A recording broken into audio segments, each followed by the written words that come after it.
வணக்கம். நான் உங்கள் அம்மா சமையல் மீனாட்சி. இன்றைக்கி நம்ம முட்டை கிரேவி பண்ண போகிறோம். டிஃப்ரெண்ட்டான ஒரு முட்டை கிரேவி பண்ண போகிறோம்.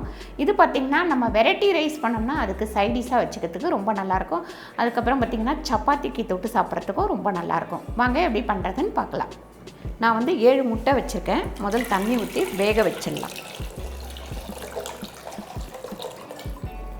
நல்லா ஹையில் வச்சு வேகட்டும். பாருங்கள், இந்த முட்டையை நல்லா இப்படி 2-3 இடத்துல இப்படி ஒரு கீறல் போட்டுக்கோங்க எல்லா முட்டையுமே.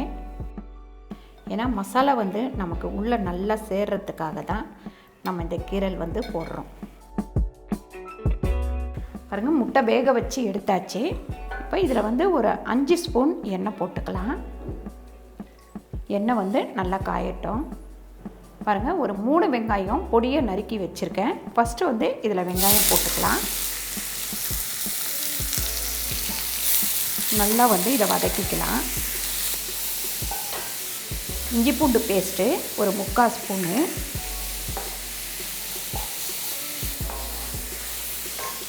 உப்பு பார்த்திங்கன்னா 1 ஸ்பூன் உப்பு சேர்த்துக்கலாம். மஞ்சத்தூள் பார்த்திங்கன்னா ஒரு 1/4 டீஸ்பூன் மஞ்சத்தூள் சேர்த்துக்கலாம். க்ரீன் சில்லி சாஸ் ஒரு 1/2 ஸ்பூன் வச்சுருக்கேன், அதையும் இதில் சேர்த்துக்கலாம். அதுக்கப்புறம் ரெட் சில்லி சாஸ் 1 ஸ்பூன் வச்சுருக்கேன், அதுவும் இதில் சேர்த்துப்போம்.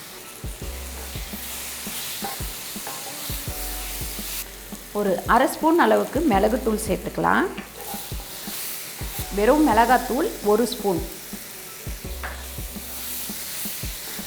வெங்காயம் இந்த அளவுக்கு வதங்கினதுக்கப்புறம் ஒரு 3 தக்காளி நறுக்கி வச்சுருக்கேன், அதையும் இதில் சேர்த்துக்கலாம். நம்ம தக்காளி சேர்த்ததுக்கப்புறம் நல்லா ஹையில் வச்சு வதக்கலாம். பாருங்கள், இந்த வெங்காயம் தக்காளி நல்லா வதங்கணும். வதங்கினதுக்கப்புறம் லைட்டாக நம்ம தண்ணி ஊற்றிக்கலாம். இந்த மாதிரி வதங்கிட்டு இருக்கும் போது இப்படி கொஞ்சம் கொஞ்சமாக தண்ணி விட்டு நம்ம வதக்கணும். ஃபுல்லாக ஊற்றி வதக்கக்கூடாது. இந்த மாதிரி கொஞ்சம் கொஞ்சம். பாருங்கள், அடுத்து கொஞ்சமாக தண்ணி. நல்லா நான் ஹையில் வச்சு தான் வதக்கிட்டுருக்கேன். உங்களுக்கு இந்த மாதிரி திக்கான பாத்திரமாக இருந்தால் நீங்கள் ஹையில் வச்சு வதக்குங்க. இல்லை கொஞ்சம் மெலிசாக இருக்கிற பாத்திரம் அப்படின்னா சிம்மில் வச்சு வதக்குங்க. ஏம்மா மொத்தமாக ஊற்றி வேக வைக்கலாமே அப்படின்னு சொல்லுவீங்க. அந்த மாதிரி ஊற்றணும், தண்ணி அந்த மாதிரி ஊற்றினோம்னா இது நமக்கு டேஸ்ட்டு கிடைக்காது. அதனால தான் இப்படி கொஞ்சம் கொஞ்சமாக ஊற்றி இப்படி வதக்குறோம்.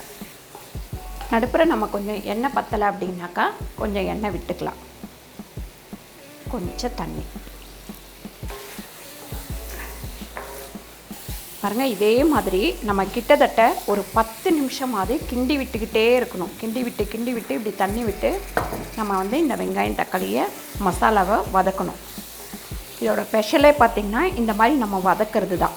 கொஞ்சம் கொஞ்சமாக தண்ணி விட்டு வதக்கிறது தான்.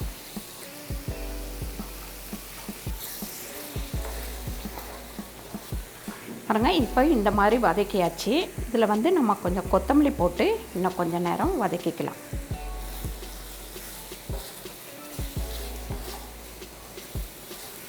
இப்போ நல்லா இந்த மாதிரி பரப்பி வச்சுட்டு இதை இறக்கி கீழே வச்சிடலாம்.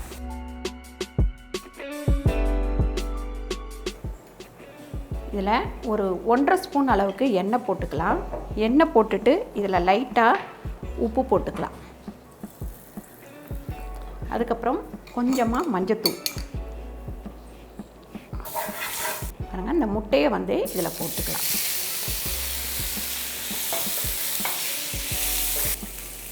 இந்த முட்டை வதங்கும் போதும் கொஞ்சம் கொத்தமல்லி போட்டுக்கோங்க.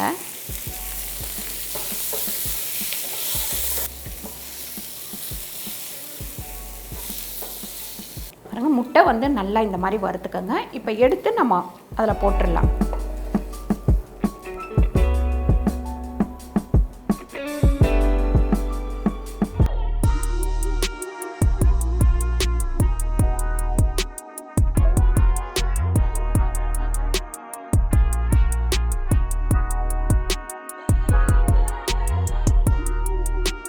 பாருங்கள், சூப்பரான ஒரு முட்டை கிரேவி பண்ணிட்டோம். நீங்களும் வீட்டில் இதை ட்ரை பண்ணி பாருங்கள். இந்த வீடியோ உங்களுக்கு பிடிச்சிருந்தா லைக் பண்ணுங்கள், ஷேர் பண்ணுங்கள், சப்ஸ்கிரைப் பண்ணுங்கள், ஃபேஸ்புக்கில் ஷேர் பண்ணுங்கள், மறக்காமல் கமெண்ட் பண்ணுங்கள். நன்றி, வணக்கம்.